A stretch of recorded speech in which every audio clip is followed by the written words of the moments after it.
प्रधानमंत्री नरेंद्र मोदी ने राम दरबार में आरती की, उसके बाद रामलला की आरती की। वस्त्र लेकर पहुंचे थे पीएम मोदी रामलला के लिए।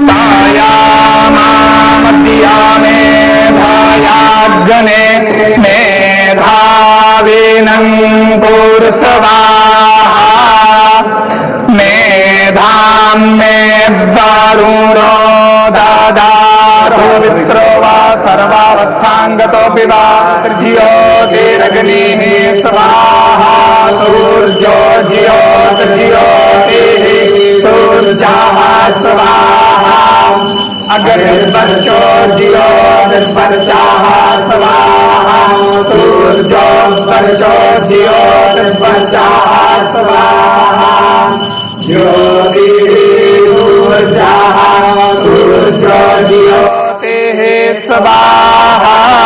चंद्रमा मनसो जातश्चक्षुः सूर्यो।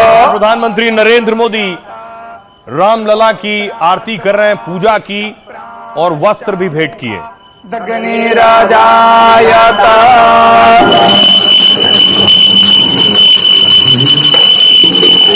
अब वो वक्त था जब प्रधानमंत्री नरेंद्र मोदी जिस कार्य के लिए पहुंचे थे, पीएम मोदी प्रांगण से होते हुए पहुंचे और धर्म ध्वज फहराई।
ये प्रतीक था कि राम मंदिर पूरी तरह से बनकर तैयार हो गया है, लेकिन तस्वीर में आपको दिखाऊं कौन से नेता हैं जो इसमें भी सियासत खोज रहे हैं। नेता कह रहे हैं कि दरअसल अयोध्या के सांसद को इसलिए नहीं बुलाया गया क्योंकि वो दलित हैं, दलित होने की वजह से उन्हें निमंत्रण नहीं दिया गया।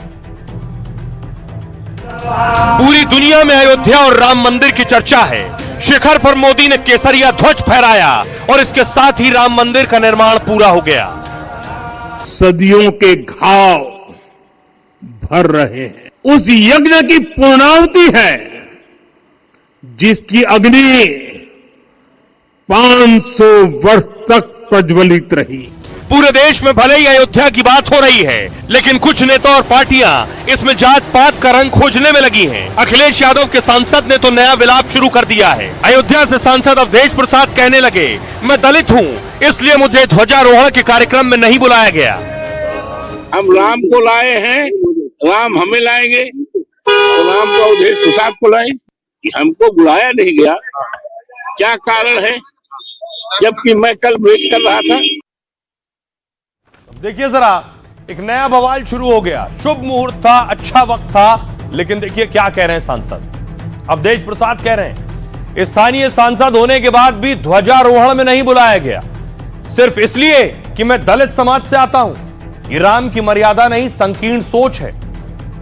इकबाल अंसारी जो बाबरी मस्जिद में पक्षकार रहे, इनके पिता भी, इनको न्योता था। इन्होंने कहा अयोध्या देवी देवताओं और सूफी संतों की भूमि है। अयोध्या गंगा जमुनी तहजीब की भी मिसाल है।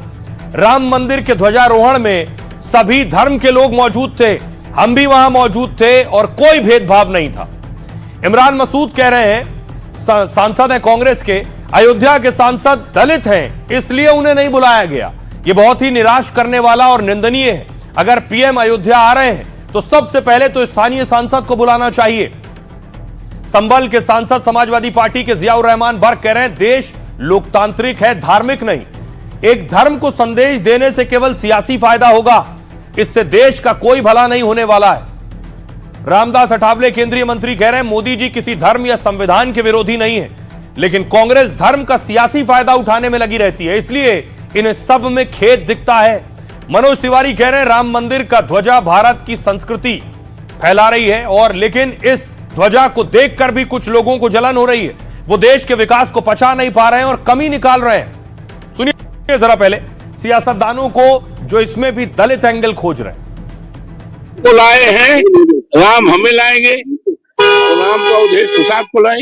आज जो है मंदिर पर ध्वजा लहराया गया, माननीय प्रधानमंत्री जी वहां गए, उनके जाने का मैं स्वागत करता हूं, अभिनंदन करता हूं कि हमको बुलाया नहीं गया। क्या कारण है, जबकि मैं कल वेट कर रहा था। दलित है वो, इसलिए नहीं दिया होगा। अब ये तो बड़ी दुर्भाग्य है, लोकल सांसद को प्रधानमंत्री आ रहे हैं और प्रधानमंत्री के आगमन पर लोकल सांसद को भी निमंत्रण ना हो, इससे ज्यादा दुखदायी क्या हो सकता है। तो सबसे पहला तो हक वहां के सांसद का है, लेकिन वो दलित है इसलिए उसको बुलाया नहीं। अयोध्या में सब धर्म के सब जात के देव देवता विराजमान है, मंदिर भगवान राम का बना और झंडारोहण माननीय प्रधानमंत्री जी के हाथों से हुआ। एक खुशी की लहर थी कि अयोध्या में भगवान राम का मंदिर बन के तैयार हो गया है और सब धर्म के सब जात के लोग बुलाए गए थे, कहीं कोई भेदभाव नहीं। हम भी गए थे, हम भी खुश हैं। ऐसा मैसेज देकर के सिर्फ राजनीतिक बेनिफिट हासिल तो हो सकता है, लेकिन देश का भला कभी नहीं हो सकता। अगर एक विशेष वर्ग के लिए, एक समाज के लिए आप सिर्फ ये काम करके अगर एक मैसेज देना चाहते हो कि हम उनके लिए ये काम कर रहे हैं, तो अफसोस है कि इस चीज से कौन से आप प्रदेश और देश की तरक्की कर सकते हैं। कुछ लोग हैं, कुछ ऐसे हैं जिनको ध्वज को देख करके बहुत जलन होती है, लेकिन मैं समझता हूं भारत की जनता ने बहुत प्यार से इस दिन का जिसने कल्पना किया उसका साकार। ये सब जानते हैं कि राम मंदिर का विरोध से लेकर के उसमें जितने अवरोध पैदा हो सकते हैं वो पैदा करने को लेकर के समाजवादी पार्टी ने कार्य किया। उनको तो अयोध्या का सांसद होने के नाते खुद वहां स्वतः पहुंचना चाहिए था, उनको किसी निमंत्रण का इंतजार था। सदियों के घाव भर रहे हैं, उस यज्ञ की पूर्णाहुति है जिसकी अग्नि 500 वर्ष तक प्रज्वलित रही। धर्म ध्वजा केवल एक ध्वजा नहीं, ये भारतीय सभ्यता के पुनर्जागरण का ध्वज है। दलित को लेकर जो सवाल उठाए जा रहे हैं उसमें कितनी सच्चाई है ये आपको बताता हूं। क्या वाकई दलितों को दूर रखा गया? राम मंदिर के ध्वजारोहण पर सियासत इसलिए हो रही है क्योंकि विपक्ष दलित को नहीं बुलाने का आरोप लगा रहा है, जबकि आरोप लगाने वालों को जवाब में कहा जा रहा है कि सपा के दलित सांसद अवधेश प्रसाद राम मंदिर खुद जा चुके हैं। प्राण प्रतिष्ठा होने के बाद उन्होंने रामलला के दर्शन किए थे। दलित को नहीं बुलाने का दावा भी भ्रामक लग रहा है क्योंकि दावे के मुताबिक सभी जाति धर्म के लोग बुलाए गए थे। डोम समाज के 3 लोगों को भी न्योता भेजा गया था। यहां तक कि राम मंदिर की नींव में पहली ईंट भी दलित नेता कामेश्वर चौपाल ने 1989 में रखी थी। मंदिर परिसर में माता शबरी और निषाद राज की मूर्ति लगाई गई है। इतना ही नहीं, दावा है राम मंदिर में दलित पुजारी भी हैं जिनके जिम्मे रामलला की पूजा और सेवा कार्य हैं। इन्हीं दावों के आधार पर कहा जा रहा है जातिगत भेदभाव नहीं हुआ है। लेकिन हमने अयोध्या के लोगों से पूछा क्या ऐसा भेदभाव है, सुनिए वो क्या कह रहे हैं। वाक्य एकदम निरर्थक है, क्योंकि अगर दलित शब्द लगा होता तो हमारे महामहिम राज्यपाल दलित समाज से ना होती। इतना सर्वोच्च पद पाने के बाद ये अशोभनीय है अयोध्या वासियों के लिए भी और हमारे करते हैं भारतवासियों के लिए। ये तो इस तरह की बयानबाजी तो तमाम कार्यक्रमों में पहले भी होती रही है, सभी पक्षों द्वारा होती रही है। उनकी मर्जी आए या ना आए, ऐसा तो है नहीं ना, वो तो भगवान का दरबार हो तो सबको आना चाहिए ना। अब वो क्या सोच रहे हैं क्या नहीं, वो तो उनके बारे में। उनके मुखिया जो हैं वो वहाँ से आदेश नहीं किए थे, उनको कार्यक्रम में जाने के लिए मना किए थे, इसलिए वो नहीं गए। अंदर की बात है। और उनको इनविटेशन दिया गया था, ऐसा है नहीं कि नहीं दिया गया होगा, दिया जरूर गया होगा। ये उनकी बातें हैं, ये अंदर की बातें हैं, क्या वो बोलते हैं क्या नहीं बोलते हैं, मगर मैं नहीं मान सकता कि वो सांसद होकर के और उनको ना बुलाया गया हो। तो सियासत अपनी जगह है, बड़ी चीज ये है कि मंदिर बनकर तैयार हो गया है। आज 2 वजह थी, 25 तारीख की राम जी और सीता जी का विवाह आज ही के दिन हुआ था और आज ही के दिन मंदिर पूर्ण हो चुका है। यह तस्वीर आप देख रहे हैं, प्रधानमंत्री नरेंद्र मोदी को योगी आदित्यनाथ ने तोहफे में भी रामलला की प्रतिमूर्ति दी है।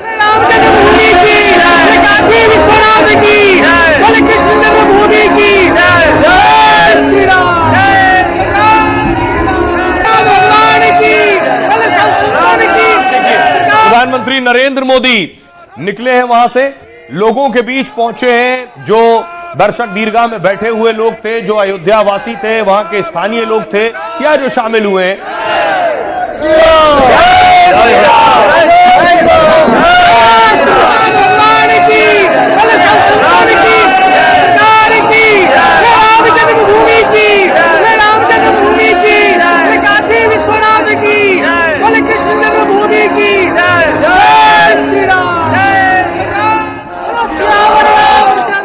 जरा अब मैं आपको बताता हूं, राम मंदिर पूरी तरह से बन चुका है। अब तक जो निर्माण कार्य थोड़ा बहुत बचा था वो भी लगभग पूरा हो गया है।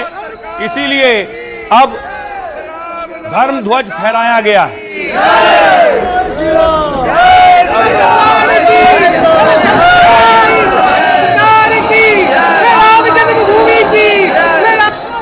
अब आइए आपको खासियत बताऊं मैं। अयोध्या का भव्य राम मंदिर आज संपूर्ण हो गया है। 2 साल पहले राम मंदिर की प्राण प्रतिष्ठा तो हुई थी, गर्भगृह में भगवान राम की मूर्ति स्थापित की गई थी, आपको याद होगा, लेकिन मंदिर का शिखर और सभी तल उस वक्त तक नहीं बने थे। 500 साल के इंतजार के बाद राम मंदिर पूरी तरह तैयार हुआ। 70 एकड़ में बने राम मंदिर की तीनों मंजिल बन गई हैं। अब देखिए, मुख्य मंदिर समेत राम मंदिर परिसर में 14 मंदिर और हैं। भव्य राम मंदिर में 44 दरवाजे और 392 खंबे हैं, लेकिन मंदिर में एक भी लोहे की कील का इस्तेमाल नहीं हुआ है। मंदिर में इंजीनियरिंग की खास तकनीक का इस्तेमाल किया गया है। 40 फीट गहरी नींव 56 लेयर के पत्थरों से बनाई गई है। 1000 साल तक आंधी, तूफान, भूकंप या बाढ़ से भी नुकसान नहीं होगा। मंदिर का चबूतरा जमीन से 21 फीट ऊंचा और ग्रेनाइट से बना हुआ है। ग्रेनाइट नमी रोकने और भूकंप के झटके को सहने की क्षमता रखता है। मंदिर के निर्माण में सिर्फ पत्थरों का इस्तेमाल किया गया है ताकि जरूरत पड़ने पर इसकी उम्र और बढ़ाई जा सके। मंदिर के निर्माण में L&T, टाटा और IIT जैसे संस्थान जुड़े रहे हैं और उसे पूरी तरह बनने में 5 साल, करीब 2100 करोड़ रुपए लगे हैं 5 साल में।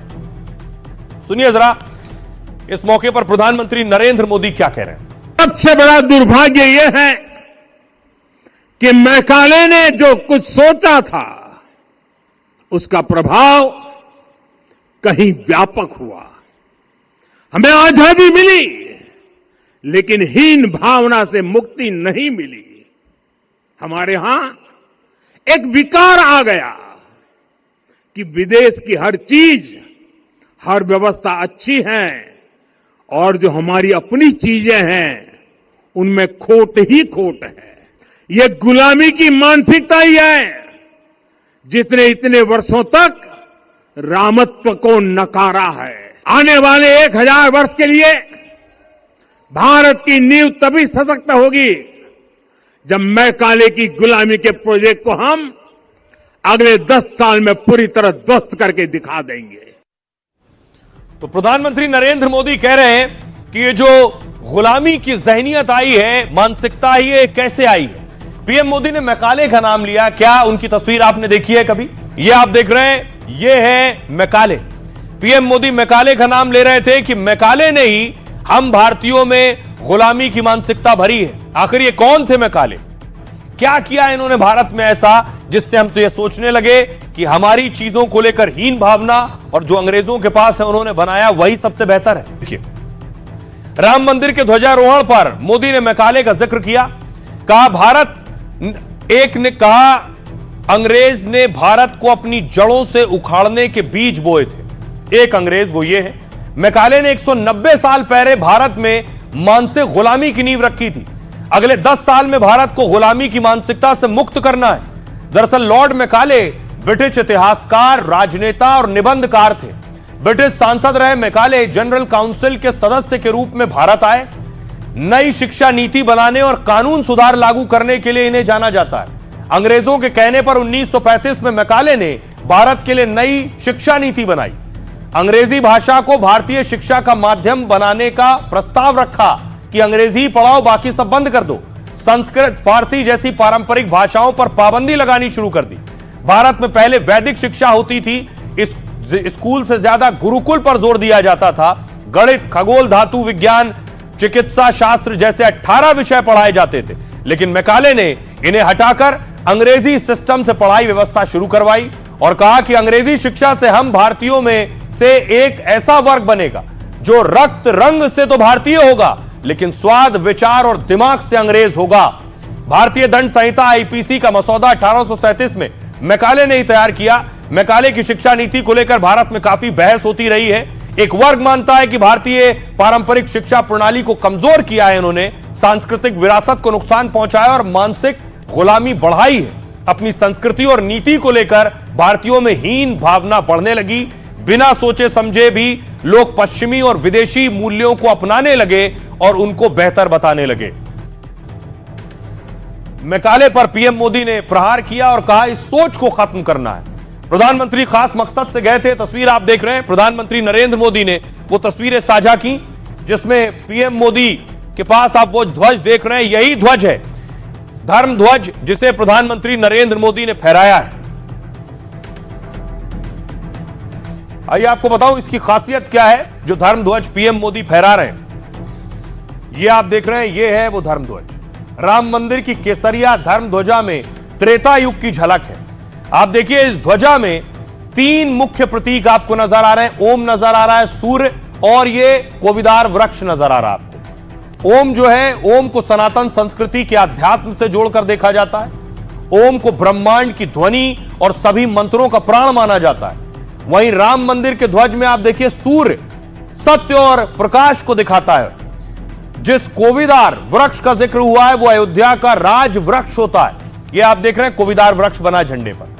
कोविदार का पेड़ जीत, हरियाली और खुशहाली का भी प्रतीक है। 2.5 किलो के झंडे को बनाने में 4 से 5 कारीगरों को लगाया गया। इस राम ध्वज की लंबाई थी 22 फीट और चौड़ाई लगभग 11 फीट थी। यह ध्वज कपड़े का है, लेकिन इसमें 3 लेयर सिल्क साटन भी लगा है। पैराशूट बनाने में भी सिल्क साटन का इस्तेमाल किया जाता है। इससे बारिश, धूप और आंधी में भी ध्वज पर कोई असर नहीं पड़ेगा। राम ध्वज को बनाने के लिए सेना से भी सुझाव लिया गया। पहले झंडे का वजन 11 किलो था, जिससे कई समस्याएं आ रही थी। तेज हवा और आंधी में वजन की वजह से रस्सी टूटने का डर था। फिर सेना के सुझाव के बाद इसका वजन 2.5 किलो निर्धारित किया गया। जिस ध्वज दंड पर झंडा लहराया जाएगा और लगाया गया है वो 5,500 किलो का है। 44 फीट लंबे ध्वज दंड को गुजरात के अहमदाबाद से लाया गया है और ध्वजारोहण करते हुए पीएम मोदी ने कहा यह ध्वज संघर्ष का प्रतीक है। यह ध्वजा भगवान राम के मूल्यों को प्रसारित करेगी और सत्य फैलाएगी। सुनिए क्या कहा पीएम मोदी ने, योगी आदित्यनाथ ने और संघ प्रमुख मोहन भागवत ने। ये धर्म ध्वजा केवल एक ध्वजा नहीं, ये भारतीय सभ्यता के पुनर्जागरण का ध्वज है। इसका भगवा रंग, इस पर रचित सूर्य वंश की ख्याति, वर्णित ओम शब्द और अंकित कोविदार वृक्ष राम राज्य की कीर्ति को प्रतिरूपित करता है। ये ध्वज संकल्प है, ये ध्वज सफलता है, ये ध्वज सदियों से चले आ रहे स्वप्नों का साकार स्वरूप है। ये धर्म ध्वज प्रेरणा बनेगा। प्राण जाए पर वचन न जाही, अर्थात जो कहा जाए वही किया जाए। ध्वजारोहण उस सत्य का उद्घोष है कि धर्म का प्रकाश अमर है और राम राज्य के मूल्य कालजयी हैं। श्री राम मंदिर पर फहराता यह केसरिया ध्वज धर्म का प्रतीक है, मर्यादा का प्रतीक है, सत्य, न्याय और राष्ट्र धर्म का भी प्रतीक है। पिछले 11 वर्ष में बदलते हुए भारत को हम सब ने अपनी आंखों से देखा है। एक नया भारत का दर्शन हम कर रहे हैं। राम राज्य का ध्वज जो कभी अयोध्या में फहराता था और संपूर्ण विश्व में अपने आलोक से सुख शांति प्रदान करता था, वो ध्वज आज फिर से नीचे से ऊपर चढ़ता हुआ और अपने शिखर पर विराजमान होता हुआ हमने अपनी आंखों से देखा है।